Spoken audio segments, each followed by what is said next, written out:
All right, now let's talk about implementing a card component. A card should have round corners, a header, which can be in different colors, a body, and some shadow around it. Now, in this case, you may not see the shadow and assume that the background of the page is really light gray, but this is actually the shadow that is spilled around the card. We can verify this by looking at the standard version of our website. So here's a card, and we can obviously see the shadow. So back to our markup, let's add a div with the class of card. Inside this div, we're going to have a header. So I'm going to use the header element to make our markup more semantic. Next, we're going to give this a class like card _, heading, header actually. Now, why did I use double underscores here? Because this header is an element inside this block. So it cannot exist on its own outside of this block or outside of this component, okay? Now, here I'm going to add some basic text like card title. So at this point, we're not going to worry about these elements. We'll add them later once we build a basic card component. So here's the header. Now, right next to that, we're going to have a div with a class of card _, body. And here we can type some dummy text. Good. Now let's style this. So we define a new section called cards. Then we add a rule. Here I'm going to apply a border radius of 7 pixels and a box shadow of, we're going to use 0 and 0 for horizontal and vertical offset, 20 pixels for blurring the shadow and making it softer, and 10 pixels for spreading the shadow. The larger this value, the bigger the shadow is going to be, okay? Now for the color, we're going to use F3, F3, F3. Good. Let's see what we get up to this point. So we get this weird shape. Our card is right here, and we can definitely see the shadow around it. Now the card has stretched to take up all the available space because here we are using a div, and divs are block level elements. Now, shall we apply a width to this component? No, we shouldn't, because this component should be fluid and flexible, so we can put it in any container, and the size will be determined by the container.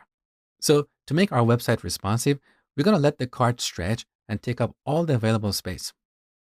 Now for this demo, I'm going to wrap this card inside a div. So let's wrap it with a div. Now temporarily, I just want to apply an inline style and give it a width of 30%. This is just for us to see the result, but we shouldn't do this in production. Inline styles are bad. So save the changes. Okay, now we can clearly see the card. Next, we're going to work on the header. So for the header, we're going to define a new rule, card header. Here I'm going to apply a padding of 2 rems and 3 rems. Now we want to apply the same padding in the body of the card so our elements will line up properly. So we can add a comma and type the second selector, card body. Now take a look. That's better. So we have the basic structure. Now we want to give this a skin. So we're going to define 2 classes, card primary and card secondary. First, we go to our markup, and where we define a card, we apply a second class called card _primary. Now, here we define a new rule and say, if you have an element with a class of card primary, the header in this element should have a background of color primary. And you want to make the text white. Now take a look. Great. But there's a tiny problem here. We have lost the round corner. Can you see that? Let me add some padding around the card so you can see it clearly. So back to our markup.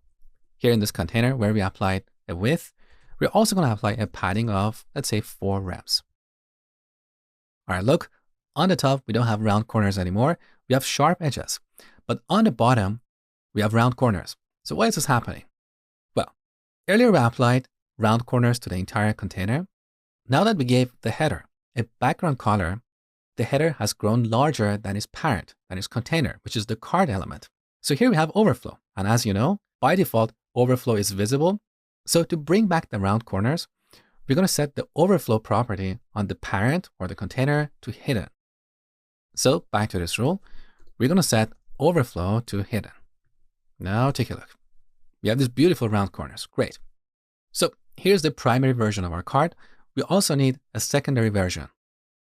So I'm going to select this rule, duplicate it, and then change the class to card secondary.